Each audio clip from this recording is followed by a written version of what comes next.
Hello students, noble online classes में आप सभी का स्वागत एवं अभिनंदन। मैं पवन वैष्णु आज आपको क्लास 12th में चोल वंश के बारे में अध्ययन करवा रहा हूं। आप ध्यान से समझे। चोल वंश जो दक्षिण भारत का एक महत्वपूर्ण वंश हुआ करता था। सम्राट अशोक का जब उत्तर भारत पर मगध जनपद में जब शासन था, उस समय उनके अभिलेखों से हमें विदित होता कि उस समय दक्षिण भारत में चोल, चेर और पांड्य राजवंशों का भी शासन रहा था। तो उन्हीं में से एक चोल वंश के बारे में आज अपन अध्ययन कर रहे हैं कि चोल विषय में, यानी चोलों के बारे में हमें जानकारी कहाँ से मिलती है कि चोल के विषय में चोल के विषय में महत्वपूर्ण जानकारी। चोल के विषय में महत्वपूर्ण जानकारी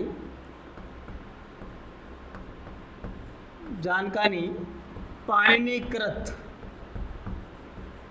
महर्षि पाणिनिकृत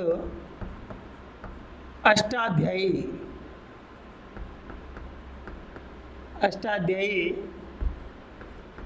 में मिलती है।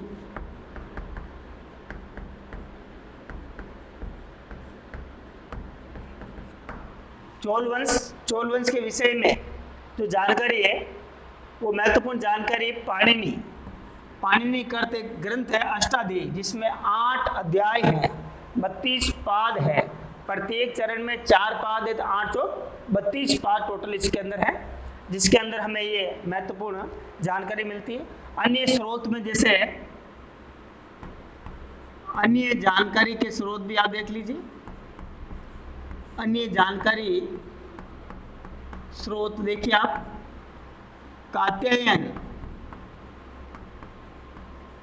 कात्यायन के वार्तिक में भी हमें चोलों की जानकारी मिलती है। कात्यायन द्वारा रचित वार्तिक ग्रंथ में भी हमें जानकारी मिलती है। उसके बाद चोलों की जानकारी आपको रामायण में भी मिलती है। चोलों की जानकारी महाभारत ग्रंथ में भी मिलती है। इन ग्रंथों के अंदर भी हमें चोल विषय के बारे में महत्वपूर्ण जानकारी मिलती है। चोल जो साम्राज्य है, चोल साम्राज्य कहाँ से कहाँ तक विस्तृत था, देखिए आप, कावेरी नदी घाटी से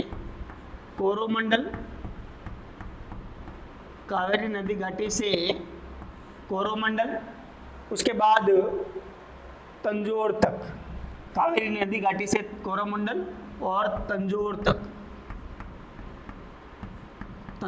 तक चोल साम्राज्य फैला हुआ था। पहली राजधानी उस समय इसकी पहली राजधानी मल्लूर थी।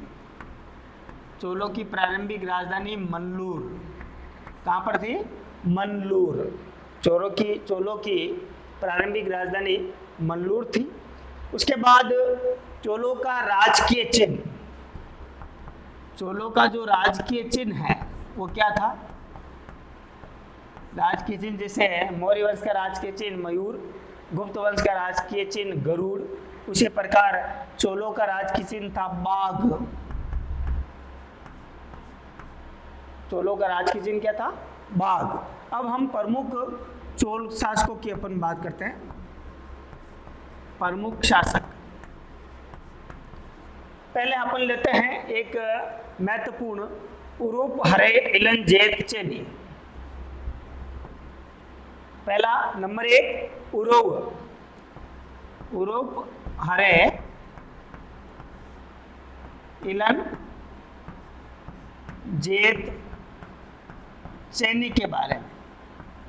ये इसका पहला शासक था, उरूप हरे इलन जेत चेनी, जो चोल वंश का प्रारंभिक शासक माना जाता है, प्रथम शासक माना जाता है। उसके बाद इसकी जो राजधानी थी, इसकी जो राजधानी है, एक बार फिर से वापस बात करते हैं। चोल के विषय में महत्वपूर्ण जानकारी पाणिनि कृत अष्टाध्यायी में मिलती है। अन्य स्रोतों में कात्यायन का वार्तिक और रामायण महाभारत में भी चोलों के विषय में जानकारी आपको मिलेगी। अन्य उसके बाद चोल साम्राज्य कहाँ तक था? कावेरी नदी घाटी से कोरोमंडल व तंजौर तक चोल साम्राज्य के राज्य का विस्तार था। उसके बाद चोलों की पहली राजधानी मंडलूर थी। राज के चिन्ह बाघ था। मंडलूर के अलावा भी अन्य राजधानी जैसे उरेयूर और उसके बाद राजधानी इनकी बनी तंजौर। 3 राजधानियां थी, पहली मंडलूर, उसके बाद उरेयूर, उसके बाद तंजौर। उसके बाद प्रथम शासक की बात करें तो उरूप हरे इलंजेतचेनी, जिसकी राजधानी थी उरेयूर इसकी पहली राजधानी थी। उसके बाद अपन बात करें कि ये उरूप हरे इलंजेतचेनी है, वह युद्ध में सुंदर रथों के लिए प्रसिद्ध था। वह युद्ध में सुंदर रथों के लिए प्रसिद्ध था।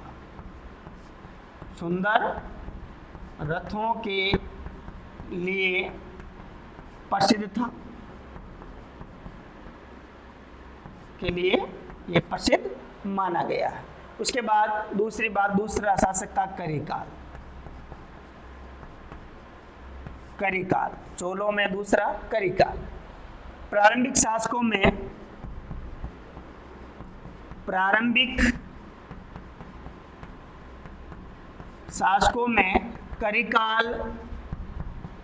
करिकाल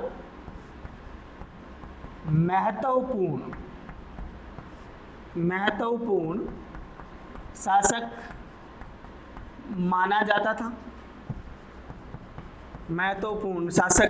माना जाता था। पहला उरूप हरे इलंजेतचेनी, जिसकी राजधानी उरेयूर थी, युद्ध में वह सुंदर रथों के लिए प्रसिद्ध था।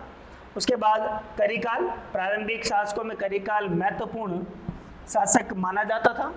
उसके बाद इसने वणी नामक स्थान पर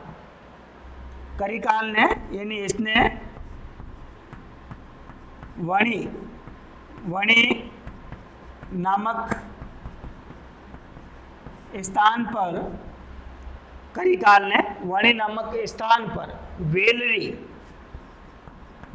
स्थान पर वेलरी तथा 11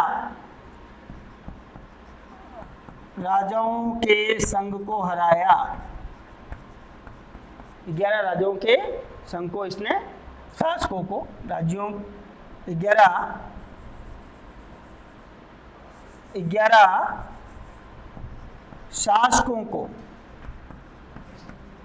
शासकों को इसने हराया था। ये भी एक महत्वपूर्ण बात मानी जाती है। इसके बाद कावेरी नदी तट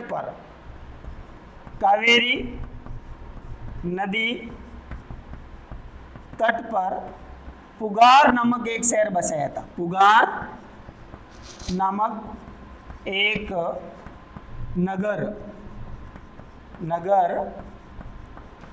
बसाया था। तो इस प्रकार से प्रारंभिक चोल शासकों की जानकारी ज़्यादा विस्तृत न होकर के महत्वपूर्ण तथ्यों की अपन बात कर रहे हैं। सबसे पहले उरूप पर हरे इलंजेतचेनी, उसके बाद करिकाल। तो इस प्रकार से ये महत्वपूर्ण माने गए हैं। अब आगे की कड़ी में अगले वीडियो में हम लोग चोल वंश के अन्य जो शासक है उनकी जानकारी करेंगे। फिर हम चोल प्रशासन के बाद ये चोल साम्राज्य समाप्त हो जाएगा। धन्यवाद।